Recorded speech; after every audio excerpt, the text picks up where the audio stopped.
Hello et bienvenue dans ce nouvel épisode du podcast Allume ton biz. Un podcast pour les entrepreneurs éthiques, authentiques et audacieux ou audacieuses. Tu veux découvrir comment mettre ton business au service de ta vie et non l'inverse? Comment développer des stratégies et un état d'esprit de leader qui te permettra de cartonner tout en te respectant? Alors le podcast Allume ton biz va te plaire. Chaque semaine, je te partage des astuces, des stratégies ou bien encore des interviews d'entrepreneurs inspirants. Tout ça en lien avec l'entrepreneuriat et le mindset.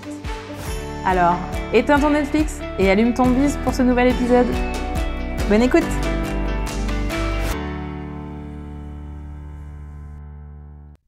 Hello, j'espère que vous allez bien pour ce nouvel épisode. Aujourd'hui, je vais démonter un mythe avec vous. Vous êtes prêts? Alors, quel est ce mythe? Le mythe, c'est que les experts ont toujours raison. Eh ben non, les experts peuvent aussi se tromper. Donc voilà un épisode qui devrait aussi séduire les débutants. Si le débutant commet des erreurs, l'expert n'en est pas non plus exempt. Et non, désolé les experts, c'est pas parce que vous êtes devenu expert d'un sujet que vous pouvez vous reposer sur vos lauriers et que vous êtes sorti définitivement de cette auberge de l'horreur des erreurs. Des os, pas des os, en quelque sorte, il va vous falloir vous adapter, les experts, parce que vous entrez du coup dans un tout nouveau champ de pièges possibles. Dans cet épisode, je vous propose de voir quels sont les principaux biais cognitifs qui peuvent peut-être embrouiller l'expert ou l'experte que vous êtes, ou de ceux avec qui vous travaillez. Vous allez découvrir comment ces biais peuvent se manifester, par exemple dans vos décisions commerciales, dans le choix de vos produits, de vos offres ou les relations que vous avez avec vos clients ou partenaires. Mais d'abord, avant de prendre le taureau par les cornes, on va reposer un peu le concept des biais cognitifs pour ceux et celles à qui ça ne parle pas.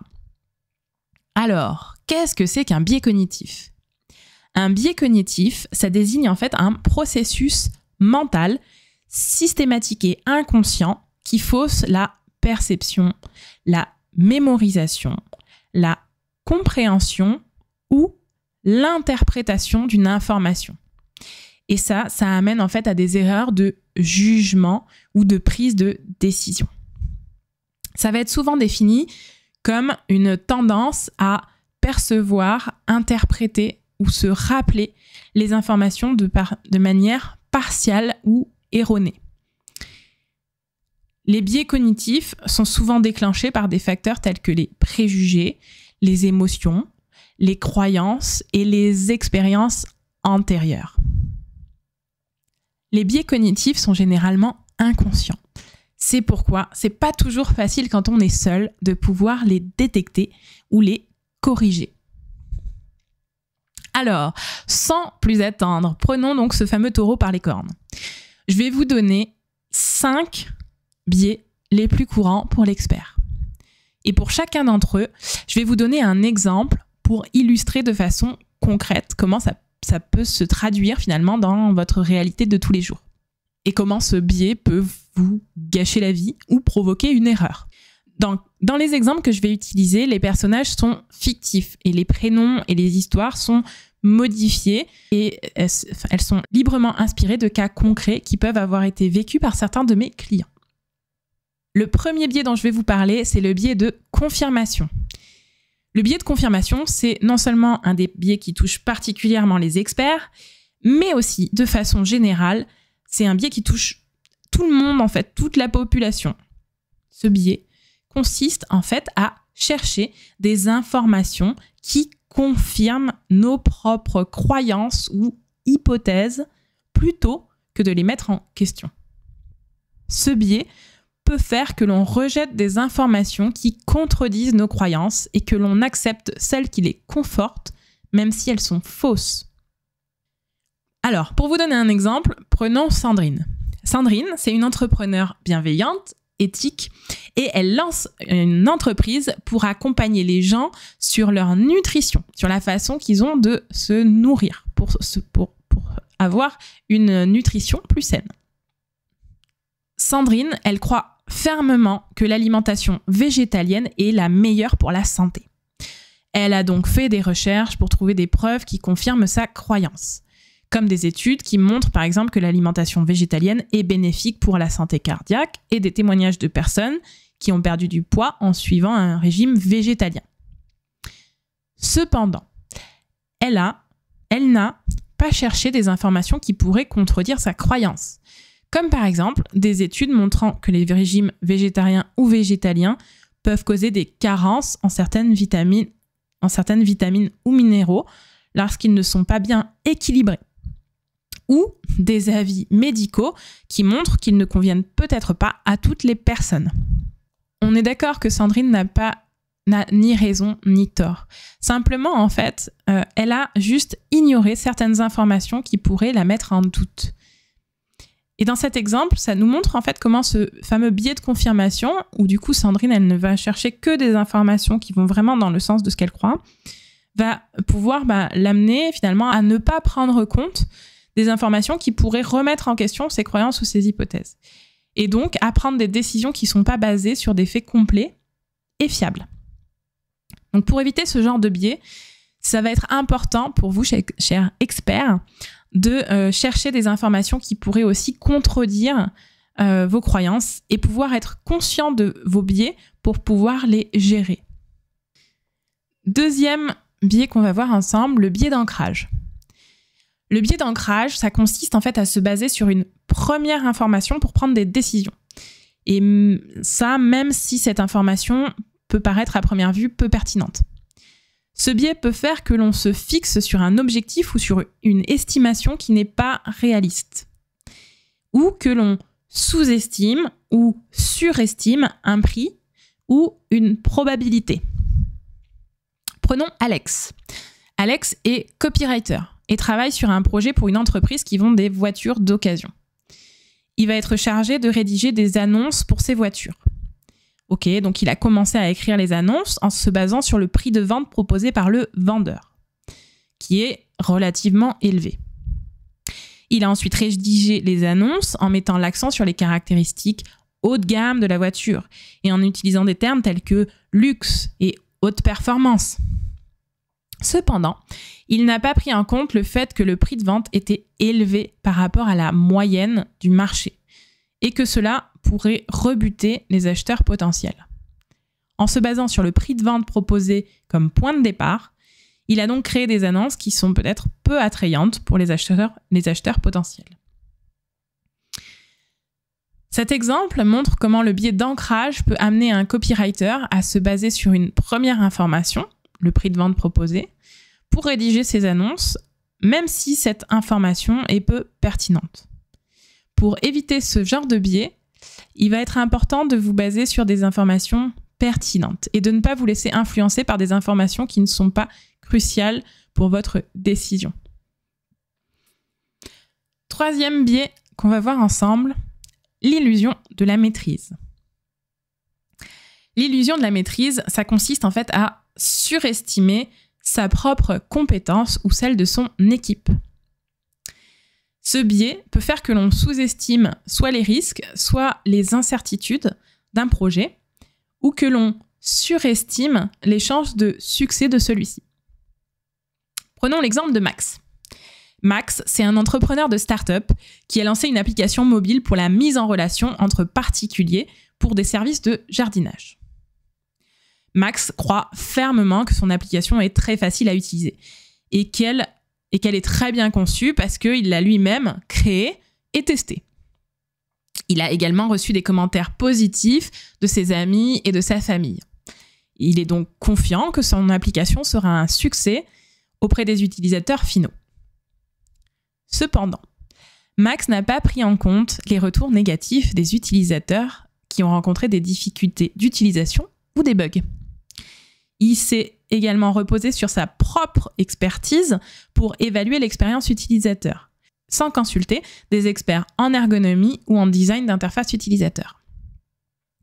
En se basant sur sa propre perception de son application, il a donc surestimé la facilité d'utilisation de son application et sous-estimé les risques de problèmes rencontrés par les utilisateurs.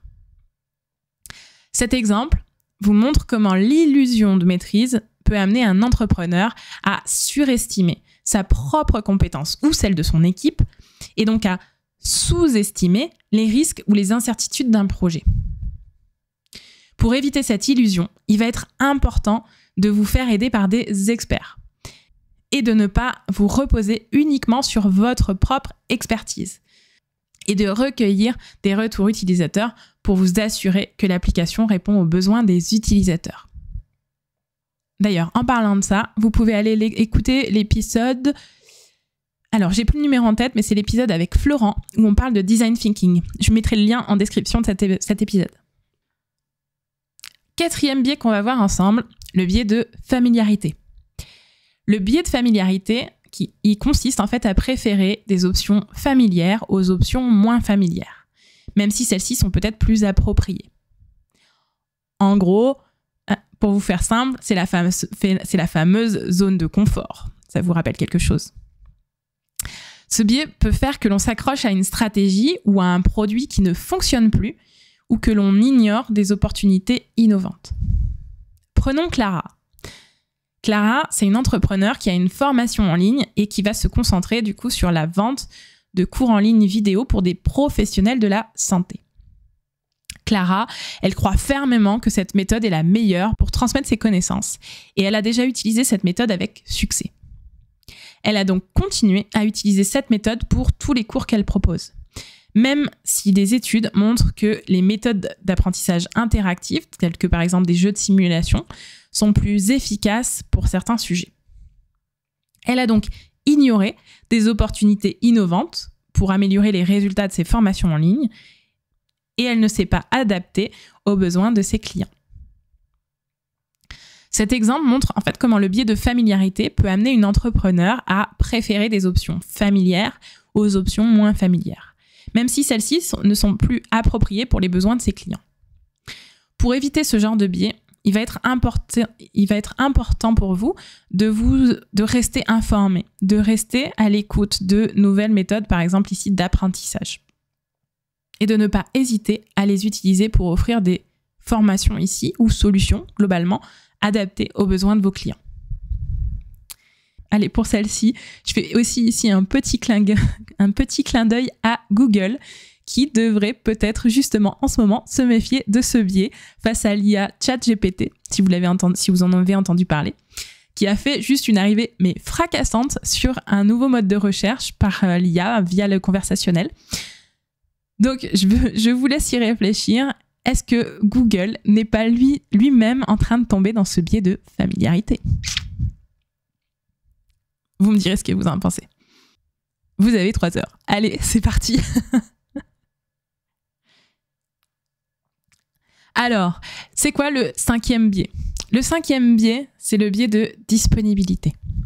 Le biais de disponibilité, en fait, il va consister à surestimer la fréquence ou la probabilité d'un événement simplement parce qu'il est facile à rappeler ou à imaginer.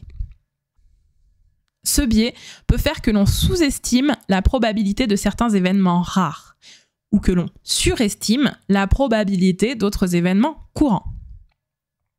Et du coup, il peut amener à prendre des décisions inappropriées. Prenons l'exemple de Léa. Léa propose un accompagnement pour ses clients afin qu'ils puissent être en autonomie pour utiliser Instagram pour atteindre leurs objectifs de vente. Léa croit fermement que les publications avec des hashtags populaires ont plus de chances d'être vues par les utilisateurs et donc de générer plus de ventes. Du coup, elle a conseillé à ses clients d'utiliser des hashtags populaires dans leurs publications, même si cela ne correspond pas toujours à leur contenu ou à leur cible. Elle a également ignoré les études qui montrent que les publications avec des hashtags pertinents pour le contenu ont plus de chances d'être vues par des utilisateurs cibles intéressés.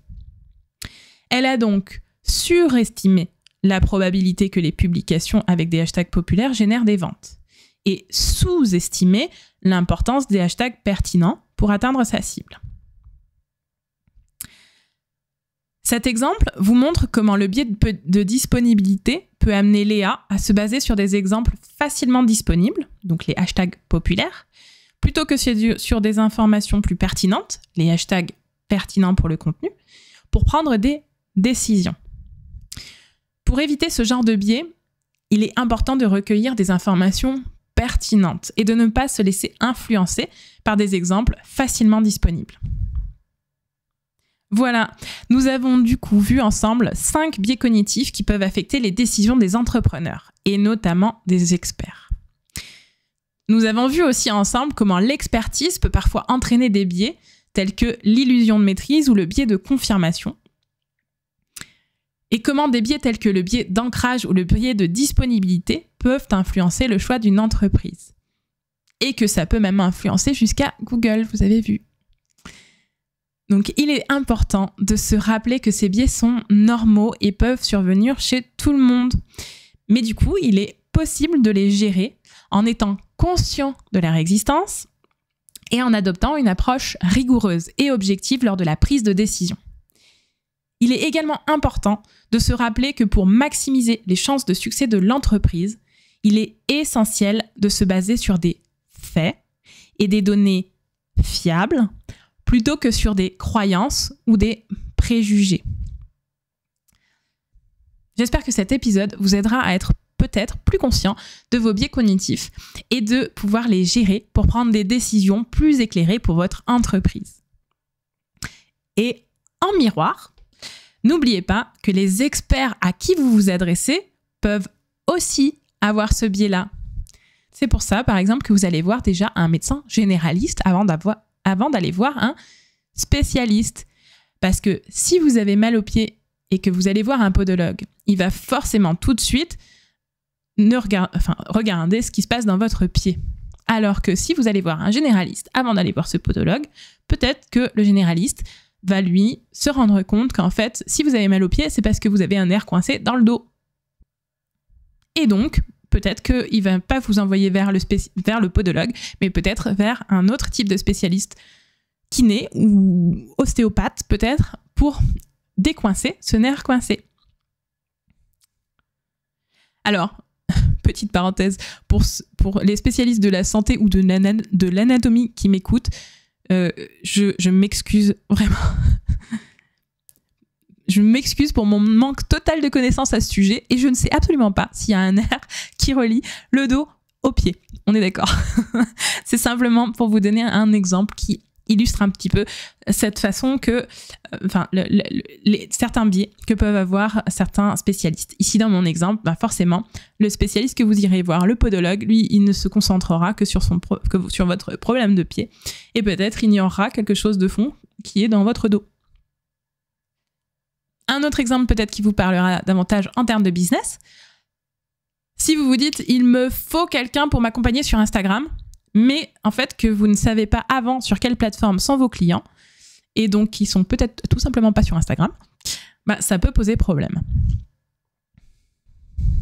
Donc voilà, en miroir, méfiez-vous aussi des biais des spécialistes et peut-être que parfois le généraliste, avant d'aller voir le spécialiste, peut être le bienvenu. J'arrive à la fin de cet épisode, j'espère que vous l'avez apprécié et si vous m'entendez maintenant, merci de m'avoir écouté.